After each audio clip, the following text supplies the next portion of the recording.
This lesson overviews more advanced video analytic events available in ACC software. It will detail and compare the configurations for each and demonstrate how to set up the analytic events in ACC software. After completing this lesson, you will be able to identify the 6 advanced video analytic events in ACC software and appropriately select and set up an advanced video analytics event. This module overviews the advanced video analytic events available in ACC software. Many of these events are similar to the basic analytic events, but are intended for more specific monitoring situations.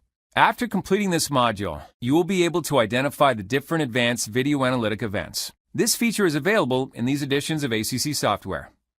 These are the 6 advanced video analytic events available to you in ACC software.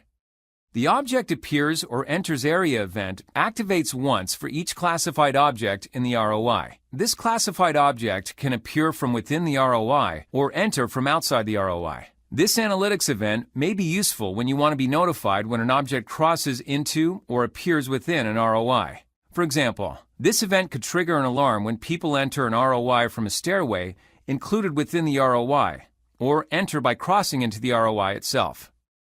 The Object Not Present in Area event activates if a classified object is not in the ROI but should be. This analytics event may be useful when an employee is required to be in an ROI during a scheduled time. For example, an entrance where a security guard should always be present. The Object's Enter Area event is activated when the specified number of classified objects are detected outside the and then enter the ROI. Any object that enters the scene from inside the ROI will not trigger a rule or alarm. This analytics event may be useful if there is an entryway within the ROI and it's acceptable for people to enter the ROI from inside of it. For example, in a high-security building, people may be allowed to leave at night from an entrance contained within the ROI, but not allowed to enter the ROI from outside of it. The Object's Leave Area event is the opposite of the Object's Enters Area event. It activates when the specified number of classified objects are detected inside the ROI and then move outside of it.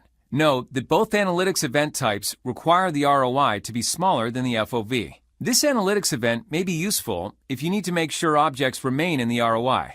For example, if you needed to ensure that a car remains in a secure area of a car dealership.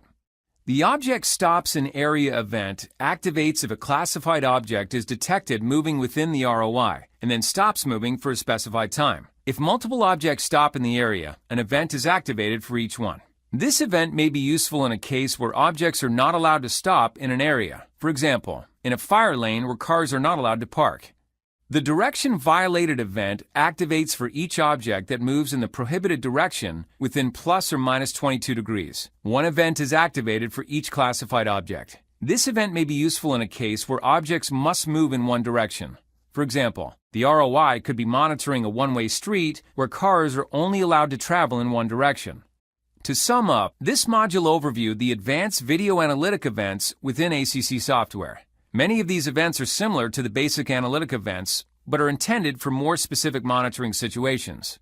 They include Object Appears or Enters Area, Object Not Present in Area, Objects Enter Area, Objects Leave Area, and Object Stops in Area.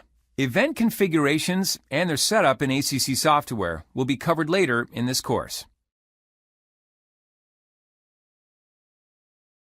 In this module, you will learn about the steps and configurations involved when setting up an advanced video analytics event in ACC software. After completing this module, you'll be able to appropriately select and set up an advanced video analytics event. This feature is available in these editions of ACC software. To access setup options in your site, first click the highlighted button. Select the camera on which you would like to set up an analytics event. Click here. Once you've selected the camera on which you would like to set up analytics, either add the camera to a view or right-click on the camera and click the highlighted option in the drop-down menu. Click the highlighted button to configure the analytics event. Click the highlighted button. In this demonstration, we will use this name for the analytics event. Click the highlighted button to access advanced options. In this demonstration, we will set up an Object Stops in Area event to make sure that vehicles do not stop in the exit lanes of a parking garage. Cars must first stop to pay but should not park outside the gate or in the lane next to it. Click the highlighted button to select the event. Deselect this box to make sure the event is only triggered for vehicles. Note that the default for the number of objects to trigger this event is set to 1, and you are not able to change it. We'll reduce the sensitivity because it's important that vehicles are accurately classified to trigger the rule or alarm. Click here to reduce the sensitivity required to trigger the event. The cars will need to accelerate once they've passed the exit gate. We will need to increase the threshold time before the event is triggered. Click the highlighted button to increase the time. We will reduce the time that should elapse before the event can trigger again. Click the highlighted button. We will now adjust inclusion and exclusion areas. By moving the markers into the proper position, analytics will only be performed in the inclusion area. Extra markers are automatically added to help you fine-tune the shape of the overlay. Click the highlighted button to add an exclusion area. Drag the area and nodes to cover the area you do not want to be analyzed. The analytics device will not detect any motion in this area. In this situation, we could also set up a direction-violated event. Click the highlighted button. Similarly to the object stops and area event, you are able to set inclusion and exclusion areas in your FOV. Direct the highlighted wheel to adjust the direction in which you want to prohibit movement. Click the highlighted button to save the event. Click here now. The event now appears in the highlighted list. Click the highlighted button to close the dialog box. To sum up, in this module, you learned about the steps and configurations involved when setting up an advanced video analytics event. In addition to providing new events, accessing the advanced options also allows you to specify the number of objects and the timeout of the basic analytic events. Refer to the help documents on the Avigilon website for further information on these topics.